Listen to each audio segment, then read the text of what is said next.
Children abandon mother in scrap shack at the dump. But what she does is moving. Dorothy Mitchell Harper woke to the sound of vultures fighting over scraps of food around her makeshift shack. Her 3 children had brought her there in the early hours of the previous night, promising to return the next day to pick her up. But deep in her heart, she knew it was a final goodbye. The truth hurt more than the acrid smell of the dump now invading her nostrils. Richard Allen, her eldest son at 45, had looked at the ground when he said she would only be there for a few days. Stephen Michael, the middle child, couldn't even speak properly, stuttering excuses about financial difficulties. And Mary Catherine, her youngest at 38, simply cried silently while her brothers spoke. "Mum, you understand we have no choice, right?" Richard Allen had whispered, avoiding looking directly into her eyes. "It's just temporary until things get better." Dorothy at 75 knew her children better than they imagined. She knew when they were lying since they were little, and that night was no different. The way they avoided her eyes, their hurry to leave, the empty promises of a quick return. Everything indicated that her family had decided she was a burden they could no longer carry. The scrap shack where they left her measured about 10 by 6 feet, built with rusty metal sheets, pieces of wood, and a blue plastic tarp that served as part of the roof. In the corner, there was a thin, dirty mattress, some empty cans, and a cracked plastic bucket. A kerosene lamp provided the only light in the gloomy space. Dorothy got up slowly, feeling the aches in her joints that age had brought.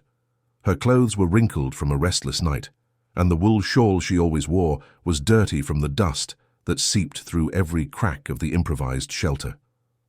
Her grey hair, once always well kept, was now disheveled and lifeless. Through an opening that served as a window, she observed the vast horizon of trash stretching in all directions. Mountains of plastic bags, broken furniture remains, burnt electronics, and all kinds of city waste created a desolate landscape.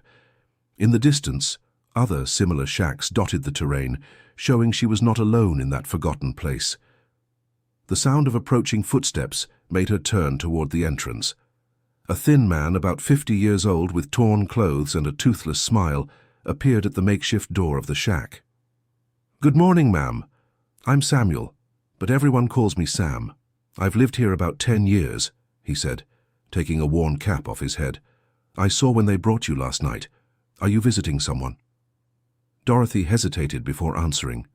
The truth was too painful to say out loud, but the kindness she saw in that simple man's eyes encouraged her. "My children, they said it was temporary," she murmured, lowering her gaze to her trembling hands. Samuel shook his head with understanding, as someone who had witnessed similar situations before. His eyes filled with a familiar sadness, but also with a determination that surprised Dorothy. "Ma'am, with all due respect, but temporary here at the dump usually becomes permanent," he said gently. "But don't worry. We help each other here. No one is left helpless." "I don't know how I'll survive," admitted Dorothy, finally allowing tears to stream down her wrinkled cheeks. "I never imagined I'd end up like this." "Have you had breakfast yet?" asked Samuel, tactfully changing the subject. "My wife Joan always makes coffee for newcomers. It's our tradition." Dorothy hadn't eaten anything since the previous afternoon. Her children had been in such a hurry to leave that they forgot to leave any provisions. She followed Samuel along a winding path through the mountains of trash until they reached another shack, this one a bit larger and more organized. "Joan, I brought the new lady for coffee," announced Samuel as he entered. A sturdy woman of about 45, with black hair tied under a colorful scarf, emerged from the back of the shack carrying a small pot. Her eyes were kind, and she wore an apron over a simple but clean dress. "Oh, how nice. Welcome, my dear. What's your name?" asked Joan with a warm smile. "Dorothy Mitchell Harper," she replied, feeling slightly comforted by the unexpected hospitality. "What a beautiful name." "Sit here, Mrs. Dorothy," said Joan, pointing to a plastic chair. "The coffee is hot. I just made it." As Joan poured the coffee into dented aluminum mugs, she explained the basic routine of the landfill community. There were about 30 families living there permanently, most surviving by collecting and selling recyclable materials. There were unwritten rules of coexistence and mutual aid that maintained the harmony of the place. Here everyone has their specialty, explained Joan, while offering Dorothy a piece of bread with margarine. Some know about metal, some sort plastic, some find things that are still usable. What did you do before coming here? I was a seamstress, replied Dorothy, surprising herself by using the past tense. I worked my whole life sewing. I made clothes to order, did repairs, embroidery. Joan's eyes immediately lit up. A seamstress? Mrs. Dorothy, you have no idea how much we need someone like you here, she exclaimed, clapping her hands. The clothes we find in the trash always need mending, and no one here knows how to do it properly. But I don't have a machine or thread or needles, began Dorothy. Leave that to me, interrupted Samuel. Next week, when I go to the city to sell the materials, I'll look for those things for you. People sometimes throw away old sewing machines. For the first time since arriving at the landfill, Dorothy felt a small spark of hope ignite in her chest. Perhaps she wasn't just a useless burden as her children had made her feel. Perhaps there was still some purpose for her life. Dear listener, if you are enjoying the story, please take a moment to like, and especially subscribe to the channel. It helps us a lot as we are just starting out, now continuing. After breakfast, Joan accompanied Dorothy back to her shack to help her get better organized. The place looked even more depressing in the daylight, but Joan saw possibilities where Dorothy saw only despair. We can get some better planks for the floor, said Joan, walking through the small space. And Samuel can get a sheet of metal without rust to cover this hole in the wall. Joan, can I ask you a question? Said Dorothy hesitantly. How did you end up here? Joan's face saddened for a moment, but she did not hesitate to share her story. Samuel lost his job at the factory when it closed, about 12 years ago. We couldn't pay the rent. We were evicted.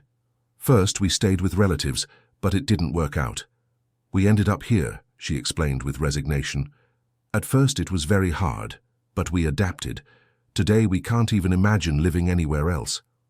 Don't you have children? Asked Dorothy. We have 2, but they left as soon as they grew up, replied Joan. And for the first time Dorothy detected hurt in her voice. They said they were ashamed of parents who live in the landfill.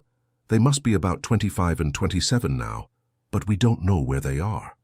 Dorothy felt a deep connection with Joan's pain. Both had been abandoned by their children, though for different reasons. The difference was that Joan seemed to have found a way to move forward, while she was still struggling with rejection. How did you manage to overcome it? Asked Dorothy. I don't know if I overcame it, admitted Joan. I just learned that we can't keep waiting for others to value us. You have to find your own worth, you know. Those words echoed in Dorothy's mind all day long. She spent the rest of the morning exploring the surroundings of her shack, trying to better understand the environment that was now her home. The smell of decaying garbage was unbearable at first, but gradually her mind began to filter out the odor. During the afternoon, she observed other residents of the community and their daily activities. She saw children playing among the mountains of trash as if they were amusement parks. She watched men and women working tirelessly, sorting recyclable materials with an efficiency that revealed years of experience. One of the residents who most caught her attention was Anthony Wilson, a black man of about 60 who walked with the aid of an improvised cane. He had lost his left leg in a work accident years before, and now specialized in fixing broken objects he found in the trash. "Good afternoon, ma'am," greeted Anthony as he approached her shack. "I heard you're a seamstress. Is that true?" "I am, or I was," replied Dorothy, still confused about how to define herself. "Look, I found something today that might interest you," he said, pulling an old sewing kit from his bag, somewhat damaged but still functional. "Found it thrown away in the middle of the trash. It has some needles, thread, even a small pair of scissors." Dorothy took the kit with trembling hands. It was similar to one she had had decades ago, when she began learning to sew from her own mother. The tears came without warning, a mixture of gratitude and nostalgia. "How much do you want for it?" she asked, knowing she had no money at all. "I don't want anything," replied Anthony with a smile. "Here we help each other. When you're sewing for the community, you'll already be paying me back." That night, alone in her shack, Dorothy examined each item in the sewing kit. The needles were a little rusty, but still functional. The thread was faded but strong. The small scissors needed sharpening, but they cut. It wasn't much, but it was a start. She took her own dress, which had torn during the move to the shack, and began sewing the patch. Her fingers, even trembling with age, still remembered the precise movements she had practiced all her life. With each stitch she made, she felt a small part of her identity returning.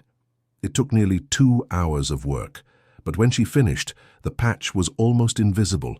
The feeling of having created something, of having solved a problem with her own hands, brought a satisfaction she hadn't felt in years. Her children always treated her as incapable of doing anything, but there, alone in a scrap shack, she had proven to herself that she was still useful. The next morning, Samuel appeared at her shack with an unexpected proposal. Mrs. Dorothy, Carol, who lives in the blue shack down there, said she has a dress that tore and asked if you could take a look, he said. She offers a meal in exchange for the repair. Dorothy followed Samuel to Carol's shack, a woman of about 35 with 3 small children. Her shack was slightly larger than Dorothy's, but equally precarious. Carol was a beautiful woman, but fatigue and worries had marked her face prematurely. "Mrs. Dorothy, so nice to meet you," said Carol, drying her hands on a cloth before greeting her. "This dress here is the only one I have for going out. It tore when I was climbing onto the garbage truck yesterday." The dress was made of simple fabric, but the quality of the tear showed it had been done with some care. Dorothy examined the damage and realized an artistic patch would be needed to make it presentable. "Yes, I can fix it," she said after a few minutes of analysis. "But it will take a few hours. The tear is large and I need to do careful work." "No rush, Ma'am, you can work here if you'd like. That way we can chat a bit," offered Carol. Dorothy accepted the offer and spent the afternoon in Carol's shack, sewing and talking. She discovered Carol was a widow, having lost her husband in a motorcycle accident 2 years prior, and since then had struggled alone to raise her 3 children. The children's father offered no help, and she survived by collecting recyclable materials and doing small jobs for other residents. "Life hasn't been easy for you either, right?" commented Carol as she watched Dorothy work. "You can see it in the eyes of someone who's suffered a lot." "My children brought me here and never came back," admitted Dorothy, surprised she could talk about it without crying. "And how many children do you have?" asked Carol. 3. "Richard Allen, 45, Stephen Michael, 42, and Mary Catherine, 38, replied Dorothy, realizing she still remembered each of their ages. "Do they know where you are?" "They know. They were the ones who brought me here." Carol stopped what she was doing and looked directly at Dorothy, her eyes filling with indignation. "What do you mean they brought their own mother to the dump?" she asked, incredulous. "They said they couldn't afford to take care of me, that it was temporary," explained Dorothy, focusing on the sewing to avoid Carol's gaze. "Temporary?" repeated Carol with sarcasm. "I'm sorry, Mrs. Dorothy, but what kind of children are those? I'd give anything to have my mother still alive, and they just throw you away like that?" Carol's indignation in her defense touched Dorothy deeply. It had been so long since anyone cared enough about her to be indignant on her behalf. Her own children treated her like a problem to be solved, not like a person with feelings. "Maybe I was a bad mother," murmured Dorothy. "Don't say that," exclaimed Carol. "The way you're sewing this dress with such care shows what kind of person you are. They are the bad ones, not you." When Dorothy finished the repair, the dress was better than before. The patch had been done so artistically it looked more like a decorative detail than a repair. Carol was moved to see the result. "Mrs. Dorothy, you have a gift," she exclaimed, admiring the work. "I've never seen anyone sew like that." "It was my job," said Dorothy simply, but inside she felt a deep satisfaction. "Look, I know several women here in the community who need clothes mended," said Carol. "Would you accept doing some small jobs? Everyone can pay something, even if it's with food." This proposal marked the beginning of a new phase in Dorothy's life at the dump. In the following weeks, her fame as a seamstress spread quickly through the community. Women appeared at her shack with torn clothes, blouses with missing buttons, dresses that needed adjusting. Each job she did brought not only a small material reward, but also a growing sense of purpose. She was being useful again, her skills were valued, and people sought her out with respect and gratitude. Anthony, the man who had given her the sewing kit, became a kind of informal business partner. He would look for needles, thread, and buttons in the trash, while she transformed these finds into perfect repairs. In return, she mended his own clothes and those of some of his friends. "Mrs. Dorothy," said Anthony one morning, appearing at her shack with a mysterious smile, "I have a surprise for you." He disappeared for a few minutes and returned carrying an old heavy sewing machine with signs of wear, but apparently functional. "I found it in the trash from a clothing factory that closed down," he explained, breathless from the effort of carrying it. "I tested it at Samuel's house, which has electricity, and it works perfectly." Dorothy was speechless. It was an old Singer machine, similar to the one she had used for decades before her children convinced her to retire. Her hands touched the cold metal with reverence, remembering all the clothes she had created throughout her life. "Anthony, how can I thank you?" she asked, her eyes moist. "By doing what you do best," he replied, "sewing for our community." The arrival of the sewing machine completely transformed Dorothy's work capacity. Samuel had managed to run an unauthorized power line to her shack, allowing her to work even at night. Her services evolved from simple repairs to creating new clothes from fabrics found in the trash. Joan became her informal assistant, helping to sort usable fabrics and organizing the orders that began to arrive from outside the landfill community. Some women from the surrounding neighborhoods had discovered the quality of Dorothy's work and began seeking her out.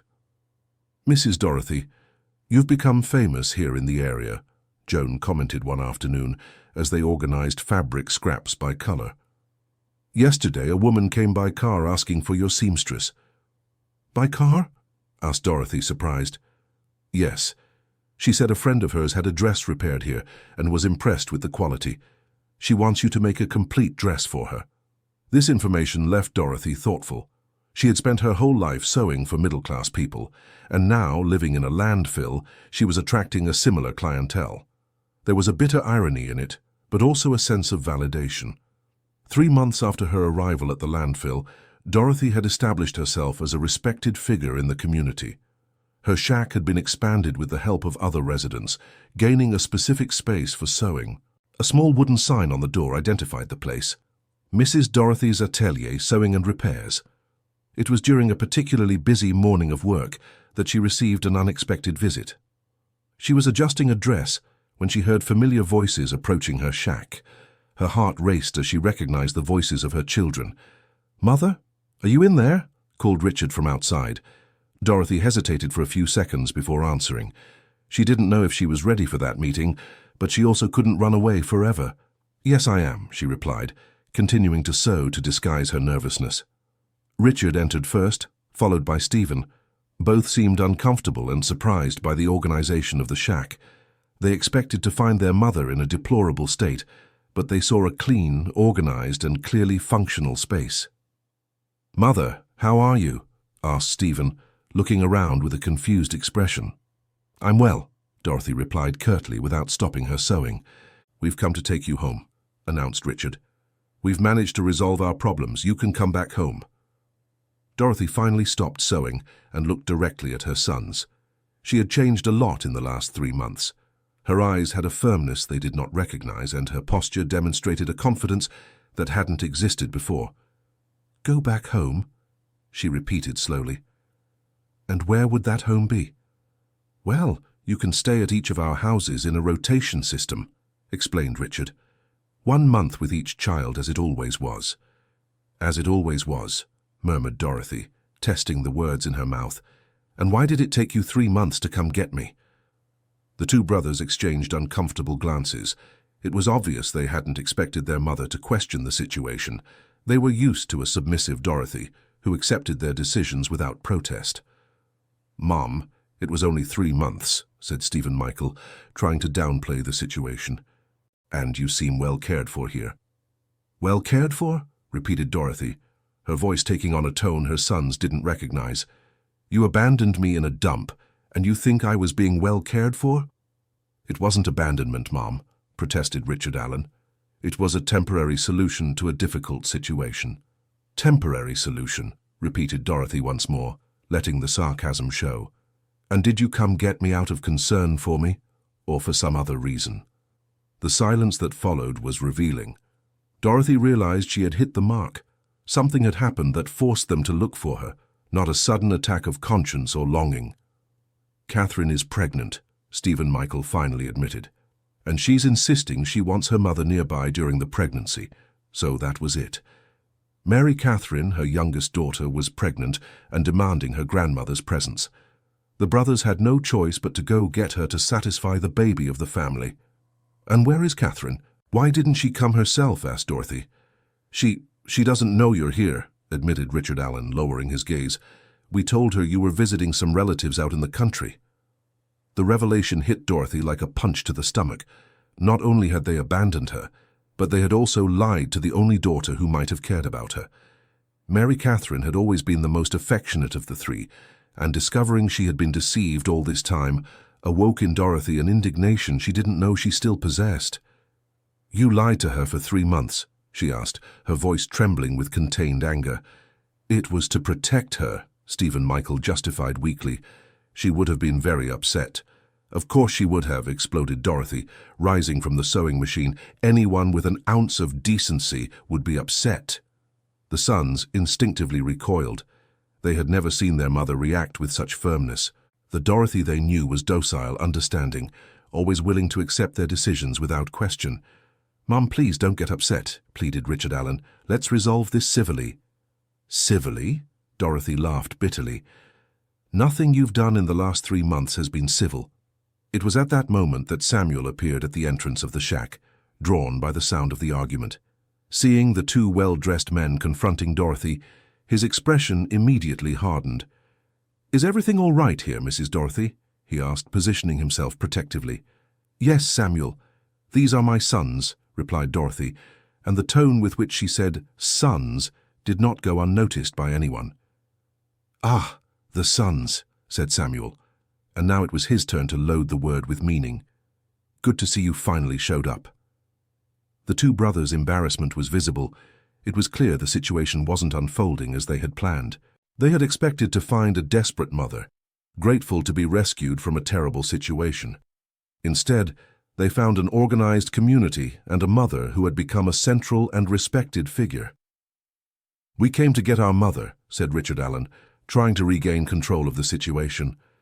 "Interesting," commented Samuel, "because for the last 3 months, we were the ones who took care of her." "Samuel, please," interjected Dorothy. "Let me talk to them." Samuel nodded, but didn't step away completely, making it clear he was there to protect Dorothy if necessary. His silent presence was a constant reminder that she was no longer alone and helpless.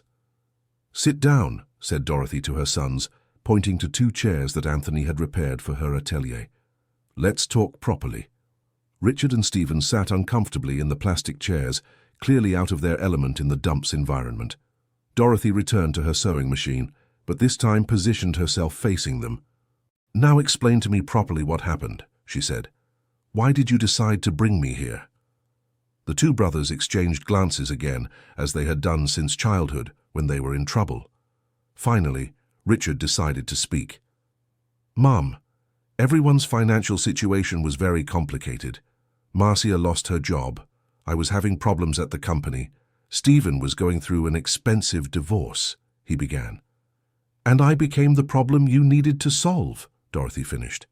"It wasn't like that, Mom," protested Stephen. "It's just that you were becoming very dependent, needing care all the time." "Care all the time," interrupted Dorothy. "I cooked for you, cleaned the houses, took care of the children. How was that being dependent?" The silence that followed was awkward. It was true that Dorothy had been more of an unpaid domestic worker than a dependent person needing care. "The point is that now the situation has changed," said Richard, trying to shift the focus. "And we want you to come back home." "Home," repeated Dorothy thoughtfully. "Where exactly would my home be? Because, as I recall, I was just a temporary guest in each of your houses." "Mom, please, don't make this harder than it needs to be," said Stephen. "Catherine wants you nearby, and we want to do the right thing." "The right thing," murmured Dorothy. Interesting that the right thing only appeared when Catherine demanded it. She got up from her chair and walked to the small window of her shack, watching the community's activity outside. Children played among piles of recyclable materials, Women chatted while sorting trash. Men carried heavy sacks back and forth. It was a simple life, but it had dignity. "Mum, you can't possibly want to stay here," said Richard, desperation beginning to creep into his voice. "This is a dump. You deserve better." "Do I?" asked Dorothy, turning to face them. "And where was this concern for what I deserve when you brought me here?" "It was a mistake," admitted Stephen. "We were desperate and made a bad decision. But now we want to make it right." "Now that you need me," corrected Dorothy. "If Catherine weren't pregnant, would you have come back?" Again a revealing silence. Dorothy knew the answer without needing to hear it. They had only come back because they needed her, not because they cared about her. Dear listener, if you're enjoying the story, please take a moment to leave a like and especially subscribe to the channel. It really helps us who are just starting out. Now continuing. "Mom, please be reasonable," pleaded Richard. "You are our mother. We want you to come home." "Reasonable," repeated Dorothy, tasting the word again. "You want me to be reasonable now?" She approached her sons and sat down again, but this time her posture was different. There was an authority there that they didn't recognize, a confidence that hadn't existed before. "Do you know what I've learned in these 3 months here?" she asked. "I learned that I have value. I learned that I can be useful. I learned that I can be respected." "You were always respected in our homes," protested Stephen. "Was?" questioned Dorothy. "Or was it tolerated? Because there's a big difference between the two things." Richard Allen began to show impatience. He expected the search for his mother to be a quick and simple task, and her resistance was complicating his plans. "Mother, enough drama. You're coming with us, whether you like it or not," he said, rising from the chair. "No," Dorothy said simply. "What do you mean, no?" asked Richard Allen, incredulous. "I'm not going back," Dorothy repeated firmly. "This is my home now." "You can't choose to live in a landfill," exclaimed Stephen Michael. "That's madness." "It's my madness," Dorothy replied, "and my choice." The two brothers looked at each other in despair. They didn't know how to handle that situation. The mother they knew would never refuse to do what they asked. She would never question their decisions or show such independence. "Catherine will be devastated," said Richard Allen, trying an emotional appeal. "Then tell her the truth," Dorothy answered. "Tell her where you brought me and why. Let her decide if she wants to visit me here." "We can't tell her the truth," exclaimed Stephen Michael. "She's pregnant, it could harm the baby." "Oh, so now you're concerned about other people's well-being," Dorothy said sarcastically. "How convenient."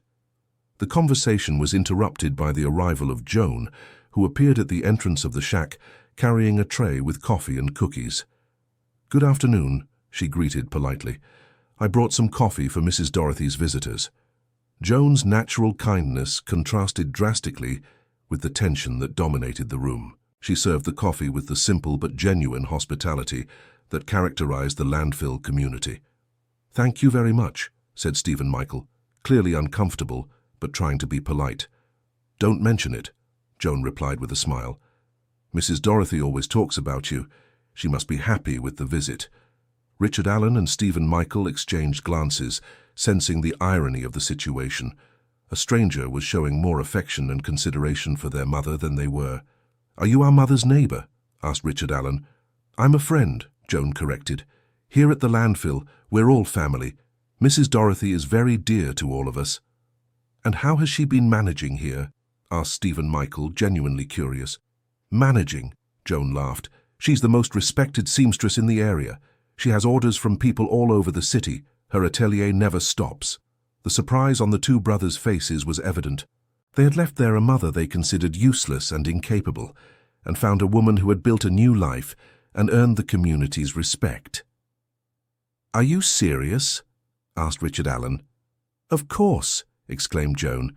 "Last week a woman even came here in a car to order a dress. She said she'd pay any price for Mrs. Dorothy's work." Dorothy listened to the conversation in silence, watching her son's reaction. It was gratifying to see recognition of her value through other people's eyes, especially after years of being treated as a burden. "Mother, you didn't tell us you were working," said Stephen Michael in an almost accusatory tone. You didn't ask, Dorothy replied simply. You came here determined to take me away, not to find out how I was. The truth of the statement left the two men without an immediate response. They really had arrived there intending to quickly solve the problem that Catherine's pregnancy had created, not to genuinely take an interest in the life their mother had built. The point is, we need to resolve Catherine's situation, said Richard Allen, returning to the main point. And what exactly is Catherine's situation? Asked Dorothy. She wants her mother nearby during the pregnancy, explained Stephen Michael. She's insisting, won't accept excuses. And her husband, where is he in all this? Asked Dorothy. They separated, admitted Richard reluctantly. That's why she wants the family's support so much. Another piece of information they had tried to hide. Dorothy realized there was much more going on in her children's lives than they were willing to reveal. Catherine's pregnancy during a separation was a delicate situation, and the mother's presence would indeed be important. For how long? Dorothy finally asked. What do you mean, for how long? Replied Richard, confused. How long does Catherine need me? During the pregnancy, after the baby is born, until when? The two brothers exchanged glances once more. It was obvious they hadn't thought about that detail. They just wanted to solve the immediate problem without considering the long-term consequences. Well, at least until the baby is born, said Stephen hesitantly. And after, insisted Dorothy. What happens to me after the baby is born and you don't need me anymore? The silence that followed was awkward. It was clear they hadn't considered that question. Dorothy would be useful during the crisis, but after that, she'd go back to being the usual problem. Mom, you don't need to think about that now, said Richard, trying to change the subject. Yes, I do, insisted Dorothy, because I won't go through the same abandonment twice. The word abandonment hit the two brothers like a slap. No matter how much they tried to justify their actions, they couldn't completely deny the truth it represented. It wasn't abandonment, murmured Stephen weakly. Then what was it? Dorothy asked directly. You brought me to a dump and disappeared for 3 months. What would you call that? It was a temporary solution to a crisis, insisted Richard, but his conviction was clearly shaken. And now you want another temporary solution for another crisis, said Dorothy. When will it stop? When will you stop using me as a convenient solution for your problems? The question struck at the heart of the matter. For decades, Dorothy had been the convenient solution for her children's problems. Needed a babysitter, called Mum. Needed someone to clean the house, Mum would handle it. Needed someone to cook for the family, Mum was always available. Mom, it's not like that, protested Stephen, but without much conviction. Isn't it? Questioned Dorothy. Then explain to me why in 3 months not one of you came to visit me. Not one of you bothered to find out how I was. Not one of you missed me. The silence that followed was the answer she already expected. They hadn't missed her as a person, only her services when they needed them again. Look around, said Dorothy, gesturing to show her organized shack. Do you think I built all this in a week? Do you think I became respected here overnight? The two brothers observed the surroundings more carefully. There really were signs that it had been built over time. The atelier was well organized, there were several orders in progress, and the way other residents greeted Dorothy showed an established and respectful relationship. I've made a life here, Dorothy continued, a life where I'm valued for what I do, not just used when convenient. But family is more important than strangers, argued Richard. Is it? Asked Dorothy. These strangers took me in when you rejected me. These strangers cared about me when you forgot me. Who really behaved like family? The question left the two brothers speechless. It was impossible to deny that the people at the dump had shown more care and consideration for Dorothy than her own children. Mom, we were wrong, Stephen finally admitted. But now we want to correct our mistake. Do you want to correct it, or do you want to use my willingness to forgive to solve a new problem? Asked Dorothy directly. The brutal honesty of the question forced them to confront their own motivations. It was true they had returned mainly because of Catherine's pressure, not from a genuine change of heart. Both, said Richard finally, trying to be honest. We know we were wrong, but we also need your help now. At least you're being honest, commented Dorothy. That's progress. She stood up again and walked over to the sewing machine, running her hand lovingly over the worn metal. That machine had become a symbol of her independence and her ability to rebuild her life.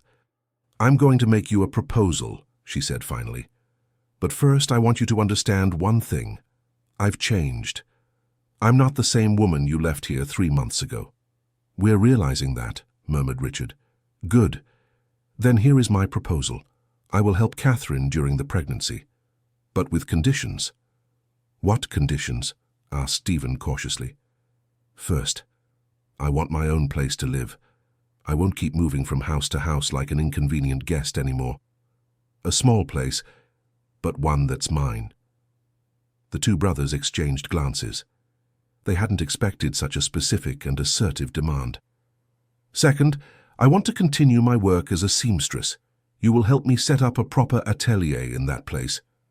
"Mother, but that's going to be a lot of work," began Richard. "More work than abandoning your own mother at a dump," interrupted Dorothy dryly. "Third, I want you to tell Catherine the truth about where I've been these 3 months and why. She deserves to know." "That could hurt her," protested Stephen. "Lying also hurts," replied Dorothy. "And she's not a child. She's an adult woman who deserves the truth.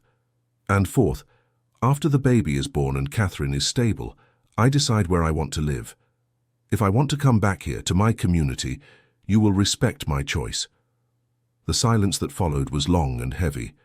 Dorothy's conditions were fair, but demanded from her sons a level of commitment and respect they were not accustomed to giving. "Mother, these conditions are a bit excessive," began Richard. "Excessive?" interrupted Dorothy. "Do you think it's excessive that I want to be treated with dignity and respect?" "That's not it," said Stephen quickly. "It's just that it will be complicated to arrange a place for you." "More complicated than bringing me to a dump was?" asked Dorothy. "If you manage to abandon me here, you can manage to give me a proper home." The logic was irrefutable. If they had had the resources and energy to bring her there, they certainly could invest the same effort in a dignified solution. "We need to talk among ourselves," said Richard finally. "Of course," agreed Dorothy, "but don't take too long. Every day you spend thinking is one less day for Catherine." The two brothers stood up to leave, clearly shaken by the conversation. They had expected to find a submissive mother desperate to leave that place, but they found a transformed woman who knew her own worth and would not accept less than she deserved. "Mother, are you sure you don't just want to come back?" asked Stephen one last time. "Without all these conditions?" "Absolutely sure," replied Dorothy firmly. "I've learned to respect myself again, and I won't give that up again." After her sons left, Joan returned to Dorothy's shack. She had witnessed part of the conversation and was worried about her friend. "So, Mrs. Dorothy," she asked, "are you really leaving?" "I don't know yet," admitted Dorothy. "They need to accept my conditions first." "And if they don't?" "Then I'll stay right here," replied Dorothy without hesitation. "Here I have dignity." "You did the right thing," said Joan, sitting next to her friend. "You can't let them walk all over you again." "You're the one who taught me that," said Dorothy, smiling at Joan. "You taught me that we have to find our own worth." That night, alone in her shack, Dorothy reflected on the conversation with her children. Part of her desperately wanted to accept any offer that would get her out of there and take her back near her family. But a larger part, the part that had grown during those 3 months, knew she couldn't accept less than she deserved. She thought of Catherine, her youngest daughter, pregnant and going through a separation. Motherhood was a special moment Dorothy wanted to share, but she also knew that if she gave in now without conditions, she would be treated as before. The sewing machine gleaming in the lamplight was a constant reminder of her ability to start over. At 75, she had proven to herself that she was still capable of building something new, of being useful and respected. She couldn't throw that away for an empty promise of family acceptance. The next morning, Richard appeared alone at her shack. He looked tired, and there was a resignation in his eyes that hadn't been there the day before. "Mum, we talked last night," he said, sitting heavily in one of the chairs, "and we also spoke with Catherine." "Did you tell her the truth?" asked Dorothy. "We did," he admitted, And she was furious with us. I can imagine. She wants to come here and speak with you personally, continued Richard. She said she won't accept any agreement that isn't approved directly by you. Dorothy felt a mix of pride and relief. Catherine had reacted exactly as she'd hoped, with indignation at the injustice and determination to do the right thing. "And what about my conditions?" she asked. "We'll accept all of them," said Richard, though his reluctance was evident. "We've already started looking for a small apartment for you, and we'll help you set up the atelier." Dorothy studied him carefully, looking for signs of sincerity in his words. The weariness in his eyes suggested the conversation with Catherine had been difficult, probably with many accusations and blame. "And Stephen? Does he agree?" she asked. "He agrees," replied Richard. Catherine was very persuasive in her arguments. "Great," said Dorothy. "When is she coming to see me?" "She wanted to come today, but we convinced her to wait until tomorrow. We thought it best for you to have time to prepare." "Prepare for what?" asked Dorothy, raising an eyebrow. "Well, to explain, to justify," stammered Richard. "To justify what, exactly?" insisted Dorothy. "You're the ones who brought me here. I have nothing to justify." The firmness in her voice made it clear she wouldn't accept carrying the blame for the situation. Richard nodded, realizing he'd touched a nerve. "You're right," he admitted. "I'm sorry." "Richard," said Dorothy, softening her tone, "I still love you. You are my children, and I will always love you. But I won't allow you to treat me poorly anymore." "I understand, Mom," he said, and for the first time he seemed genuinely remorseful. "We didn't know how to value you." "No, you didn't," agreed Dorothy, "but there's still time to learn." After Richard left, Dorothy spent the rest of the day tidying her shack and finishing the pending orders. If she really was leaving, she wanted all her commitments in order. Samuel appeared in the afternoon to help her with the sewing machine that was giving her trouble. "Mrs. Dorothy, is it true you might leave?" he asked while adjusting the machine. "It's possible," she replied. "My daughter is pregnant and needs me." "And you want to go?" he asked directly. Dorothy stopped sewing and looked at the man who had become a true friend in recent months. Samuel and Joan had been crucial in her adaptation to that new world. "I want to be close to my daughter during this important time," she said honestly, "but I don't want to abandon you." "We will miss you very much," admitted Samuel. "But we understand. Family is important." "You are also my family now," said Dorothy, moved. "And if one day I come back, will you welcome me?" "Always," replied Samuel without hesitation. "This place will always be your home too." The next day, Catherine arrived at the landfill, accompanied only by the taxi driver, who waited for her outside the community. Dorothy saw her approaching from afar and felt her heart race. It had been so long since she had seen her youngest daughter, and the already prominent pregnancy belly moved her deeply. Catherine arrived at Dorothy's shack and stopped at the entrance, looking around with an expression of shock and sadness. Her tears began to flow before she even spoke. "Mom," she whispered, covering her face with her hands. Dorothy got up from the sewing machine and hugged her daughter for a long time. The embrace was full of pent-up emotions, unspoken apologies, and love that had never disappeared. "My dear daughter," murmured Dorothy, stroking Catherine's hair, "how I missed you." "Mum, forgive me for not looking for you sooner," sobbed Catherine. "They told me you were in the countryside, visiting Aunt Rose. I believed them." "You are not to blame for anything," said Dorothy firmly. "They lied to you too." "But I should have suspected," insisted Catherine. "You never went this long without calling me." "What matters is that you are here now," said Dorothy, pulling back to look at her better. "Let me see how you are." Catherine was visibly pregnant, probably 5 or 6 months along, but she was also thinner than usual, with dark circles that betrayed sleepless nights and constant worry. "How is the baby?" asked Dorothy, touching her daughter's belly delicately. "He's fine," replied Catherine. "It's a boy. He will be named Edward after Grandpa." Dorothy smiled. Edward had been her husband, the father of her children, who had passed away 10 years before. Knowing her grandson would carry his name brought her deep joy. "He would be proud," she said, her eyes welling up. "Mum, tell me what happened," asked Catherine, sitting in one of the chairs. "I want to know everything." Dorothy told the whole story, from the night she was brought to the landfill to the conversation with her siblings the day before. Catherine listened in silence, but her expressions betrayed her growing indignation. "They had no right to do this to you," she said when Dorothy finished, "and even less to lie to me." "They thought they were solving a problem," said Dorothy, trying to be fair despite everything. "A problem?" exclaimed Catherine. "You were a problem? The woman who raised all of us, who was always there when we needed her, was a problem?" "They were going through financial difficulties, and that justifies throwing their own mother in a landfill," interrupted Catherine. "Mum, you're defending them again." Dorothy realized she really was trying to minimize her children's actions, an old habit of always protecting them from the consequences of their mistakes. "You're right," she admitted. "There is no justification for what they did." "Yesterday I told them some truths they won't forget any time soon," said Catherine firmly, "and I will keep telling them until they understand the seriousness of what they did." "Catherine, I don't want you to stress on my account," said Dorothy, worried about the baby. "Mother, do you think I could stay calm knowing my mother is living in a landfill because my brothers abandoned her?" asked Catherine rhetorically. "But I'm fine here," said Dorothy. "The people are good. They treat me with respect."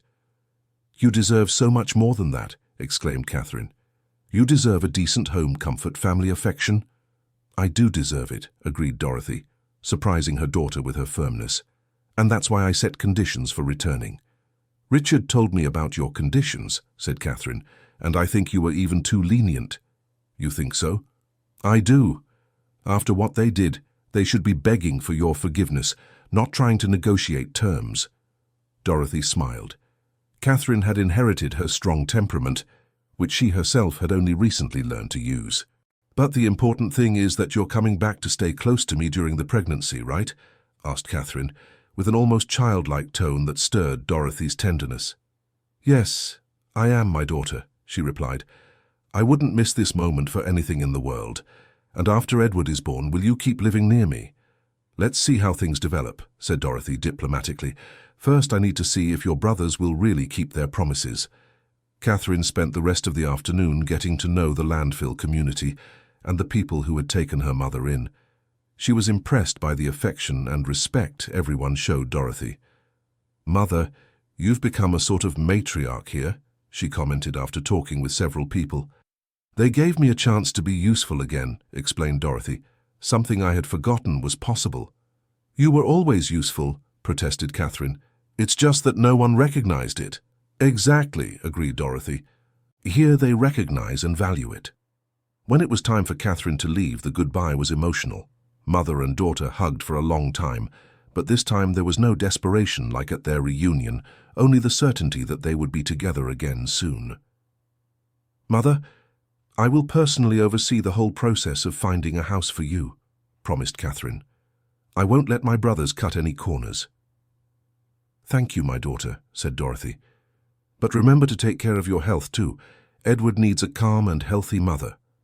"I'll take care of myself," promised Catherine, "but I'll also make sure you are treated with the dignity you deserve." In the following weeks, Dorothy's children worked to find a suitable housing solution for her. Catherine oversaw the whole process, rejecting several options she considered inadequate until they found a small two-bedroom apartment in a neighborhood close to hers. The apartment was simple but decent, with enough space for Dorothy to have her own sewing atelier. The location allowed her to stay close to Catherine during the pregnancy, but also maintain her independence. During the preparations for the move, Dorothy divided her time between organizing her departure from the landfill and training other women in the community to continue part of her sewing work. She didn't want to completely abandon the people who had taken her in. "Mrs. Dorothy," said Anthony in her last week at the landfill, "you changed our community. Before you arrived, no one here saw themselves as an artist or a professional. Everyone just saw themselves as trash pickers." "You always had value," replied Dorothy. "You just needed someone to show you." "And now that you're leaving, we'll continue the work," promised Joan. "The sewing cooperative will run just fine." "I'm sure it will," said Dorothy. and I'll visit whenever I can." The day of the move was filled with emotion. Practically the whole community gathered to say goodbye to Dorothy. There were tears, hugs, and promises to keep in touch. Richard and Stephen came to pick her up personally, accompanied by Catherine. The behavior of the two brothers had visibly changed. They treated their mother with a deference that hadn't existed before, a result of both guilt and Catherine's constant pressure. "Mom, are you sure you want to take this old machine?" asked Richard, referring to the Singer that Anthony had found in the trash. "Absolutely sure," Dorothy replied firmly. "This machine represents my independence." "But we bought a new machine for your atelier," said Stephen. "I'll use the new one for large jobs," Dorothy explained. "This one I'll use for special work." The distinction was symbolic. The old machine represented her ability to start over from nothing, while the new one represented the family's investment in her work. The new apartment was truly suited to Dorothy's needs. The smaller bedroom had been converted into an atelier, with good lighting, shelves for materials, and space for 2 sewing machines. The main bedroom was comfortable, and the living room allowed her to receive clients and family.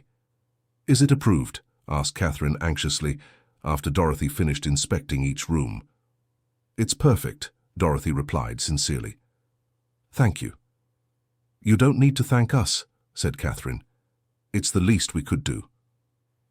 In the days following the move, Dorothy dedicated herself to organizing her new atelier and reconnecting with some old clients she had served before moving in with her children.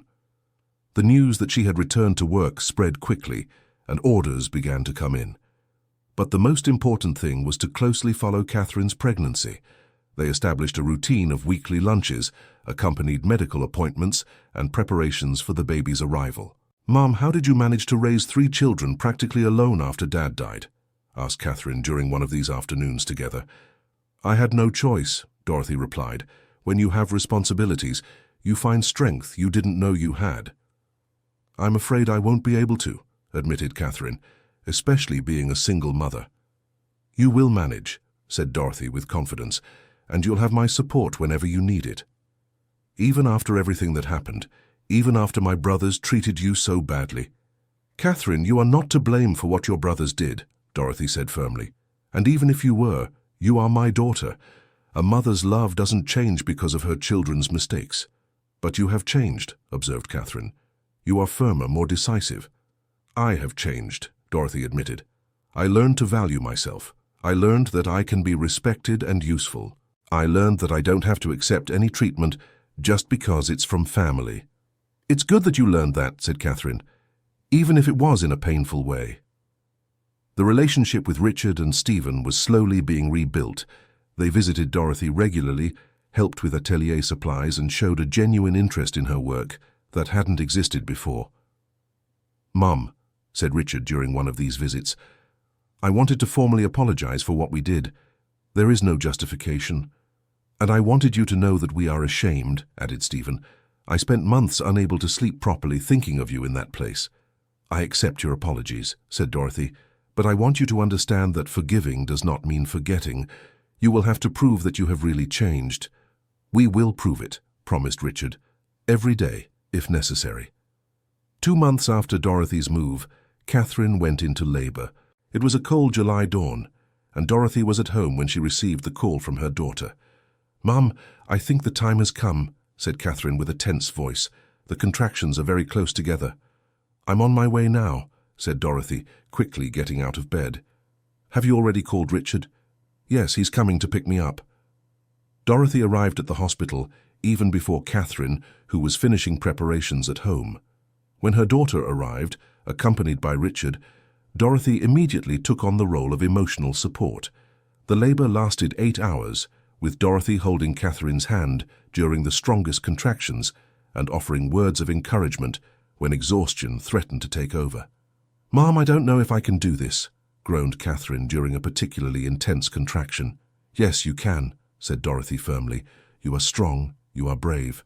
Your son is coming to meet a wonderful mother." "Do you think I'll be a good mother?" "I know you will," replied Dorothy without hesitation. "You have love, you have determination. The rest you learn along the way." When Edward was finally born, weighing 7 pounds, perfectly healthy, Dorothy cried with emotion. Holding her grandson in her arms for the first time was a moment of pure joy that erased all the pain of the previous months. "Look how perfect he is," she whispered, observing the baby's little face. "He has your eyes, Catherine." "And Grandpa's nose," said Catherine, moved. "Wow, Mom, I can't believe I'm a mother." "Yes, believe it," said Dorothy, smiling. "And you're going to be an excellent mother." Edward's first days at home were intense, with Dorothy dividing her time between her atelier and supporting her daughter. Catherine, like every first-time mother, was insecure and anxious, and her mother's presence was crucial for her peace of mind. "Mom, he's crying a lot. Do you think he's hungry again?" Catherine would ask constantly. "Calm down, my dear," Dorothy would reply patiently. "Babies cry for many reasons. Let's check the diaper first." "How did you manage to take care of 3 at the same time?" "It was different back then," explained Dorothy. "We didn't have as much information, so we relied more on instinct, and I had your grandmother to help." "I'm lucky to have you," said Catherine, hugging her mother. "I don't know what I'd do alone." "You will never be alone," promised Dorothy. "As long as I'm alive, you'll have my support." As the weeks passed, Catherine gained confidence as a mother, and a routine was established. Edward was a calm baby, who slept well at night and fed regularly. Dorothy returned to dedicating herself more intensely to her atelier, but was always available when her daughter needed her. The sewing work had expanded significantly. Her old clients had returned, attracted by the quality and fair price, and new clients arrived by referral. Dorothy had developed a specialty in baby clothes inspired by her grandson. "Mrs. Dorothy," said a client during a fitting, "have you ever thought about opening a store?" "A store?" asked Dorothy, surprised by the suggestion. "Yes, your work is so good it deserves a commercial space. I'm sure it would do very well." The suggestion made Dorothy reflect on future possibilities. At 76, she had rebuilt her professional and personal life in a way she never imagined possible. Perhaps there was still room for new dreams. During Edward's baptism, 3 months after his birth, the whole family gathered for the first time since the events at the landfill. The atmosphere was more harmonious, but there were still unresolved tensions.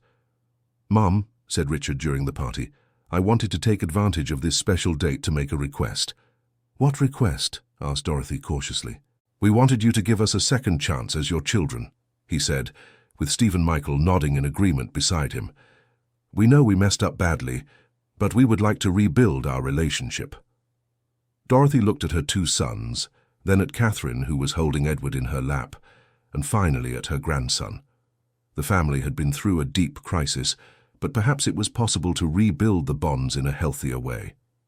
"Everyone deserves a second chance," she finally said, "but it has to be based on mutual respect. I will no longer accept being treated like a second-class citizen."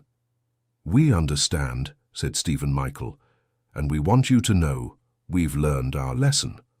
What we did was unforgivable, but we hope we can make up for it with our actions from now on." "I will judge you by your actions, not your words," said Dorothy, "but I am willing to give you this chance." The baptism marked a new beginning for the family. In the following months, the relationship between Dorothy and her sons became more balanced.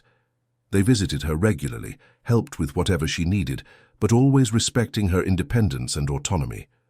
Dorothy's atelier was thriving, and she decided to accept the suggestion to open a small commercial spot. With financial help from her sons, offered as a way to make amends for past mistakes, she rented a small shop on a busy street in the neighborhood. "Mom, are you sure you want to take on a responsibility like this?" asked Catherine, worried about the effort the shop would require. "Yes, I am," Dorothy replied confidently. "I've learned it's always time to start something new." "But you're already 76 years old." "So what?" interrupted Dorothy. "Age is just a number. What matters is having health and drive." The opening of Dorothy's atelier took place on a sunny October afternoon, 6 months after Edward's birth. Besides the family, several people from the landfill community were present, including Samuel, Joan, and Anthony.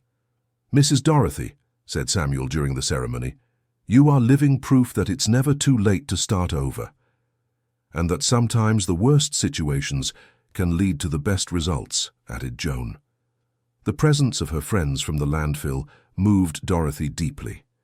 They had come a long way just to be there, showing that the bonds formed during those difficult months were genuine and lasting.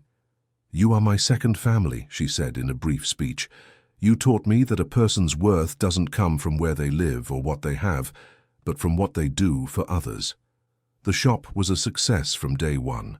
Dorothy had built a solid reputation for quality and honesty, and the clientele grew quickly. She hired 2 seamstresses to help with the growing demand, both women of a similar age who had been through similar hardships. "Mrs. Dorothy," said one of the employees, Mrs. Rose, age 68. "You gave me a chance when no one else would. At this age, everyone thinks we're not good for anything anymore." "Nonsense," replied Dorothy. "Experience is a treasure that only comes with age. You are more valuable than any young, inexperienced seamstress." 1 year after the shop opened, Edward was taking his first steps in his grandmother's atelier. Catherine had gradually resumed her professional life, working part-time as a nurse, while Dorothy cared for her grandson during part of the day. "Grandma," babbled Edward, toddling toward Dorothy. "My beautiful little grandson," she exclaimed, opening her arms to receive him. "Come to Grandma." The relationship between Dorothy and Edward was special. The boy brought a joy to her life that she hadn't felt in decades. Taking care of him wasn't an obligation, but a genuine pleasure. "Mom, Edward loves coming here," commented Catherine, watching the interaction between the two. "I think he'll grow up learning to sew." "If he wants to learn, I'll teach him," said Dorothy. "But no pressure. I want him to have all the opportunities you had." During an afternoon of work, Dorothy received an unexpected visitor. A reporter from a local newspaper had heard about her story and wanted to do a piece on overcoming adversity in later life. "Mrs. Dorothy," said the reporter, "I heard you went through a difficult situation and managed to rebuild your life. Can you tell me your story?" Dorothy hesitated at first. She wasn't sure if she wanted to publicly share the details of her abandonment and subsequent recovery.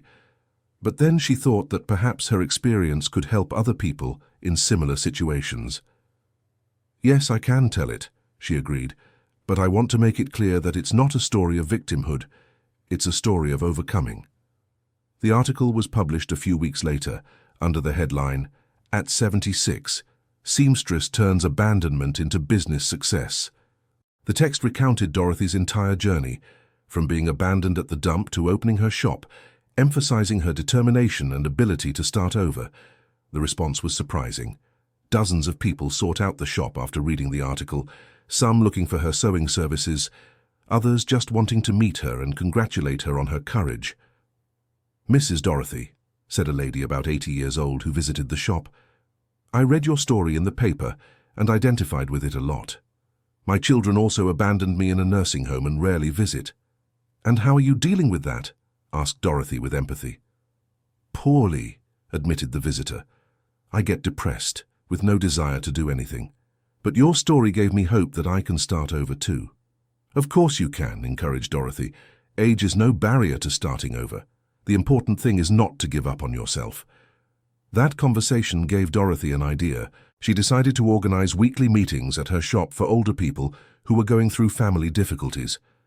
The group would be called Always a Fresh Start and would be a space for support and sharing experiences. The first meeting had 5 people, all over 65, with stories of abandonment or family rejection. Dorothy moderated the conversation, sharing her own experience and encouraging others to do the same. "The important thing is to understand that our worth does not depend on others' recognition," she said during the first meeting. "We have to find our own value and build our own dignity." "But it's hard when your own children reject you," said a 70-year-old man. "It is hard indeed," agreed Dorothy, "but it's not impossible. I'm living proof of that." The Always a Fresh Start group grew quickly, reaching over 20 regular participants. Some people found new life purposes through the discussions and mutual support. Others managed to reconcile with estranged family members. "Mrs. Dorothy," said a participant after a few months of meetings, "this group changed my life. I was thinking of giving up on everything, but here I learned that I still have so much to offer." "We all do," replied Dorothy. "We just need to discover what it is and have the courage to go after it." Richard Allen and Stephen Michael, initially skeptical about the support group, ended up becoming informal collaborators. They helped with transportation for participants who had difficulty getting around, and occasionally shared their own experiences about the process of reconciling with their mother. "Mom," said Richard Allen during one of the meetings he attended, "I'd like to talk a little about what it's like for a son to recognize that he messed up badly with his own mother." "Feel free," encouraged Dorothy. "It was the hardest period of my life," he admitted to the group. "The guilt was constant. I knew I had made the biggest mistake of my life, but I was too proud to admit it." "And what made you change?" asked one participant. "My sister Catherine forced me to face reality," replied Richard Allen. "And also realizing I could lose my mother forever if I didn't act." These testimonies from the children helped other participants understand that family reconciliation, though difficult, was possible when there was genuine willingness from both sides. In December, on the shop's first anniversary, Dorothy organized a party that brought together customers, employees, family, and members of the Always a Fresh Start group. The celebration took place in the hall of a nearby church, provided free of charge by the parish priest, who admired Dorothy's social work. "2 years ago," said Dorothy in her speech during the party, "I thought my life was over. I thought I was a burden to my family, that I was no longer useful in the world." The audience listened in silence, many identifying with that feeling of uselessness Dorothy described. "Today," she continued, "I know our life only ends when we stop dreaming. At 77, I have a thriving business, a support group that helps dozens of people, and a family that learned to value me." "What would you say to people who are going through difficult times?" someone from the audience asked. "I want to say it's always possible to start over," Dorothy replied firmly. "That our age does not define our possibilities, that we can turn our greatest pain into our greatest strength." The party was a success, but the most emotional moment came when Edward, now a year and a half old, climbed onto the makeshift stage and said his first full sentence. "Gma Lally Good," he exclaimed, trying to say, "Grandma Dorothy Good." The entire audience was moved, and Dorothy cried with joy. That little grandson, whom she had almost not known because of her children's abandonment, was now one of the greatest joys of her life. In the following months, Dorothy's story continued to spread. She was invited to give talks about overcoming adversity and senior entrepreneurship in various cities in the region, always accompanied by Catherine, who helped her with the practical aspects of the trips. "Mom, you've become a local celebrity," Catherine joked during one of these trips. "Celebrity? Nothing," laughed Dorothy.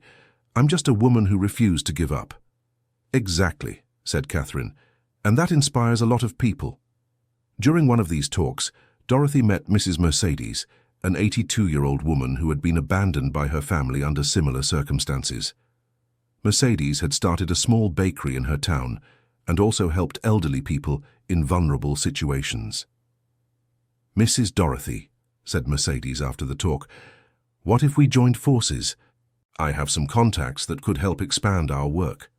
"What kind of expansion do you have in mind?" asked Dorothy, interested. "We could create a support network for abandoned seniors," explained Mercedes. "Each town would have a hub coordinated by someone who has been through the experience and rebuilt their life." The idea excited Dorothy. She had helped dozens of people through the Always a Fresh Start group, but a larger network could reach hundreds or even thousands of people in similar situations. "Let's talk more about this," said Dorothy. "I think it could work." Dear listener, if you are enjoying the story, please take a moment to like and especially subscribe to the channel. It really helps us who are just starting out. Now continuing.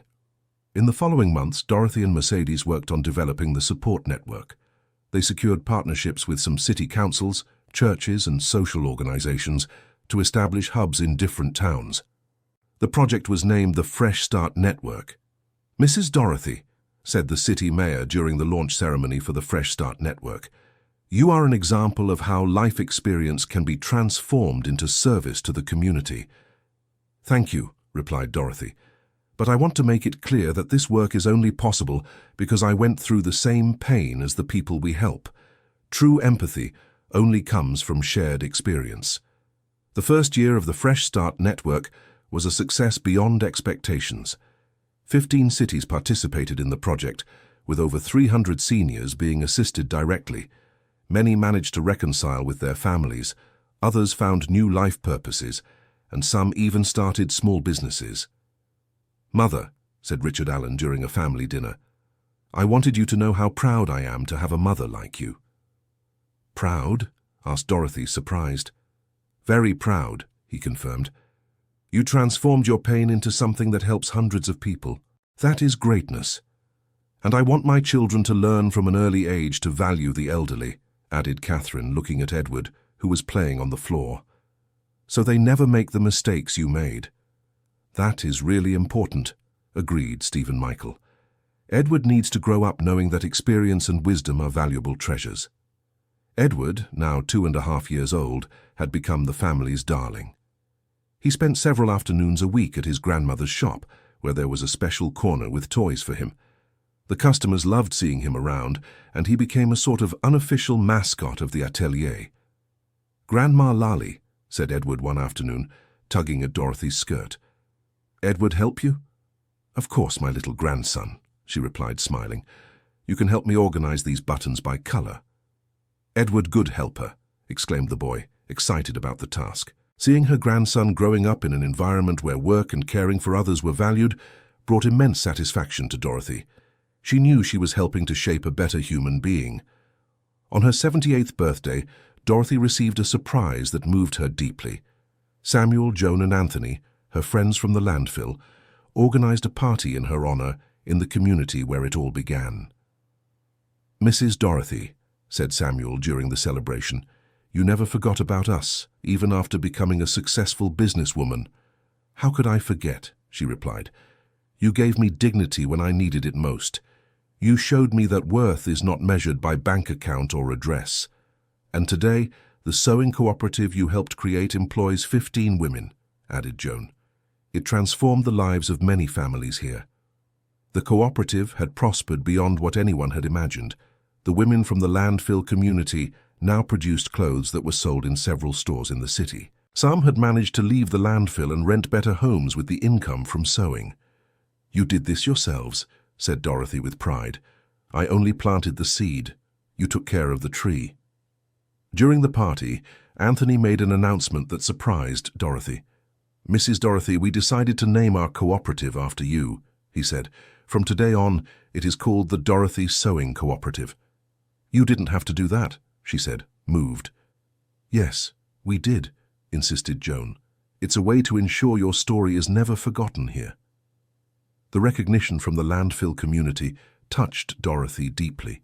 Those simple people who had shared with her the little they had were now prospering and made a point of honoring her memory. In 2019, 3 years after her arrival at the landfill, Dorothy was invited to give a lecture at Congress about public policies for the elderly. The invitation came from a congresswoman who had learned of her story through the Fresh Start Network. "Mrs. Dorothy," said the congresswoman during the preparation of the lecture, "you can speak directly with the lawmakers about the reality of elder abandonment in the United States." "I will speak," replied Dorothy. "But I want to make it clear that I do not come as a victim. I come as a survivor and a transformer." The lecture in Washington, D.C. was a milestone in Dorothy's journey. Before representatives, senators, and representatives of social organizations, she told her story with the firmness and eloquence she had developed over the years.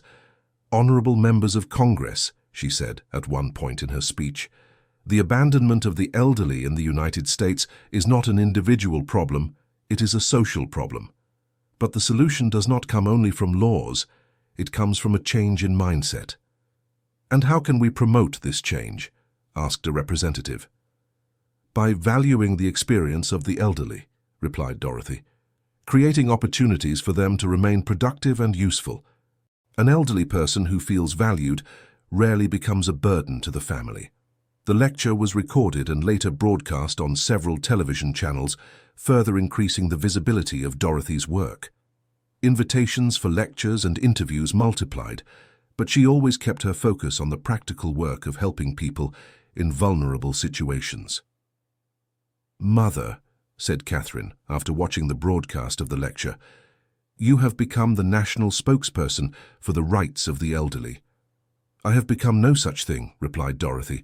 "I am just a person who refused to be discarded and now helps other people do the same." "Even so, it is a great responsibility," observed Catherine. "It is," admitted Dorothy, "but it is a responsibility I embrace with pleasure. If my experience can prevent other people from going through what I went through, all the effort is worth it." Edward, now 3 years old, accompanied some of his grandmother's activities and already showed a special sensitivity to social issues. During a visit to the landfill cooperative, he asked why some children there did not have as many toys as he did. "Because not all families have the same means, my little grandson," explained Dorothy patiently. "Can I give my toys to them?" asked Edward innocently. "Yes, you can," replied Dorothy, moved by her grandson's spontaneous generosity. Sharing is good for both the giver and the receiver. From that day on, Edward began setting aside toys he no longer used to donate to the children at the cooperative. It was gratifying for Dorothy to see that the values of solidarity and generosity were being passed on to the new generation of the family. In 2020, when Dorothy turned 79, the COVID-19 pandemic brought new challenges to her work. The in-person meetings of the Always a Fresh Start group had to be suspended, and many elderly people became even more isolated. "Mother," said Richard Allen during the quarantine period, "how are we going to continue helping people if we can't meet?" "We will adapt," replied Dorothy with determination. "If the mountain won't come to Muhammad, then Muhammad must go to the mountain." With the help of her children and some younger volunteers, Dorothy created a system of weekly phone calls to keep in touch with the group's participants. She personally called more than 50 people every week, offering emotional support and practical guidance. "Mrs. Dorothy," said a participant during one of these calls, "you are an angel. These conversations are what keep me strong during this pandemic." "Angel, nothing," laughed Dorothy. "I am just a person who understands what it feels like to be abandoned, and I don't want anyone to go through that alone." The shop also had to adapt to the new reality. Dorothy began making home deliveries and accepting orders by phone. Protective masks became a new product at the atelier, with all proceeds being donated to needy families in the area. "Grandma," said Edward, now 4 years old and already understanding a bit about the pandemic, "why do you make masks for free?" "Because sometimes we need to help others without expecting anything in return," explained Dorothy. "That's what makes life worthwhile." "When I grow up, I'm going to help people too," Edward declared seriously. "I'm sure you will," said Dorothy, hugging her grandson. "You already have a generous heart." During the pandemic, Dorothy also intensified her writing work. She had begun recording her experiences and reflections in a notebook, initially without literary pretension. But Catherine suggested those accounts could become a book that would help other people. "Mother, you really should write a book," insisted Catherine. "Your story could inspire thousands of people who will never meet you in person." "You think so?" asked Dorothy, unsure of her abilities as a writer. "I do," confirmed Catherine. "You have a unique way of telling stories. People are always moved when they hear you speak." With encouragement from family and friends, Dorothy decided to move forward with the book project. She began dedicating a few hours each day to writing, recording not only her own journey, but also the stories of other people she had helped over the years. The writing process was therapeutic and revealing. Dorothy discovered aspects of her own experience she hadn't fully processed before. The pain of abandonment, the joy of rebirth, the lessons learned about dignity and personal worth. "Mother," said Stephen Michael after reading the first chapters, "I didn't know how our attitude had been so devastating for you. Reading this is painful." "It was meant to be painful," replied Dorothy without resentment. "I didn't write it to punish you, but so other families won't make the same mistakes." "Can you forgive completely?" he asked with vulnerability. "I have," said Dorothy sincerely. "Forgiving doesn't mean forgetting, but it means choosing love over resentment." In 2021, the book Starting Over at 75 was finally published by a small local publisher. The launch took place at Dorothy's own shop, with family, friends, and people she had helped over the years in attendance. "This book," said Dorothy during the launch, "is not about me. It's about the human capacity to reinvent oneself at any age. It's about transforming pain into purpose." The book received a surprisingly positive reception. Within a few months, all copies of the first edition were sold, and a national publisher became interested in reprinting it for distribution across the country. "Mrs. Dorothy," said the editor from the major publishing house during a meeting, "we rarely see such a powerful story of overcoming. This book could help thousands of people." "That's exactly what I want," replied Dorothy. "If one person avoids the despair I felt or finds the courage to start over, it was already worth writing." The book's national impact brought new visibility to Dorothy's work. The Fresh Start Network expanded to over 100 cities, and partnerships with national organizations allowed for even greater reach. Edward, now 5 years old, had become an informal little ambassador for the cause of the elderly. During his grandmother's public events, he would often climb onto the stage to hug her or make an innocent comment that moved the audience. "My grandma is the bravest person in the world," he said during one of these events. "She helps everyone who is sad." Edward's simplicity and sincerity always deeply touched the people present. His presence reminded everyone that Dorothy's work wasn't just about the elderly, but about creating a better world for all generations. On her 80th birthday, Dorothy received a special tribute from the city council of her town. She was declared an honorary citizen for her services to the community. The ceremony took place in the same hall where she had given her first talk on overcoming adversity.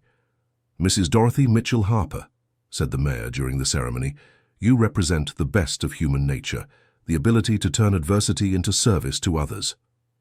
"Thank you for the honor," replied Dorothy, "but I want to remind everyone present that each person here has the same potential for transformation. Age is not a limitation for making a difference in the world." During her acceptance speech, Dorothy reflected on the 5 years that had passed since she was abandoned at the dump.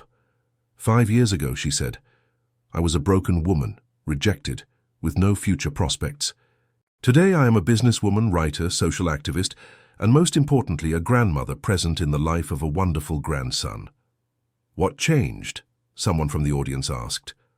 "My perception of my own worth changed," answered Dorothy.